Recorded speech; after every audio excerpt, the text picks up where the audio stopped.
Friends, ఇప్పుడు మీకు ద్వాపరయుగం కన్నా ముందు ఉన్న ఒక అద్భుతమైన ఆలయం గురించి అయితే చెప్పబోతున్నాను. అదే విజయనగరం జిల్లా జామి గ్రామంలో ఉన్న త్రిపురాంతక స్వామివారి ఆలయం.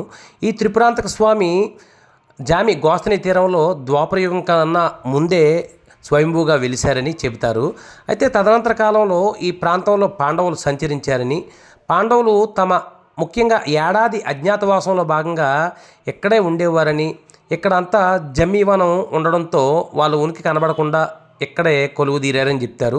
దీంతోపాటు ఇక్కడ సమీపంలో ఉన్న త్రిపురాంతక స్వామికి పాండవ అగ్రజుడు ధర్మరాజు ప్రాణప్రతిష్ఠ చేసి నిత్యం పూజలు చేశారని చెప్తారు. అదేవిధంగా పాండవులు తమ అజ్ఞాతవాసంలో తమ ఆయుధాలను ఈ ఆలయంలో ఉన్న జమ్మి చెట్టు పైన దాచి ఉంచారని, అదేవిధంగా మహాభారత కాలంలో జరిగిన యుద్ధంలో ఇక్కడున్న అపరాజిత అమ్మవారికి పూజలు చేసి యుద్ధంలో పాల్గొని విజయం సాధించి స్వామివారికి పూజలు చేసిన అనంతరం తమ రాజ్యానికి తిరిగి వెళ్ళారని చెప్తారు. దీంతోపాటు ఈ ఆలయాన్ని శ్రీకృష్ణదేవరాయలు కూడా సందర్శించారని మన చరిత్ర చెబుతుంది. ఇంకో ముఖ్య విశేషం ఏంటంటే, ఒరిస్సా చక్రవర్తి చోళగంగదేవుడు కూడా ఈ ఆలయాన్ని 1100 ఏళ్ల క్రితం సందర్శించినట్లు శాసనాలైతే ఇటీవల కాలంలో కనిపించాయి. 1100 ఏళ్ల క్రితం ఆ మహాచక్రవర్తి ఇక్కడ ఆలయాన్ని దర్శించిన తర్వాత ఆయన సామంతరాజులు ఈ చక్రవర్తి ఈ ఆలయాన్ని సందర్శించారని శాసనాలు రాయించారు. అవే కొద్ది రోజుల క్రితం బయటపడ్డాయి. ఎంతో గొప్ప ఆలయం మన ప్రదేశంలో ఉంది. ప్రతి ఒక్కరు చూడండి ఈ ఆలయాన్ని.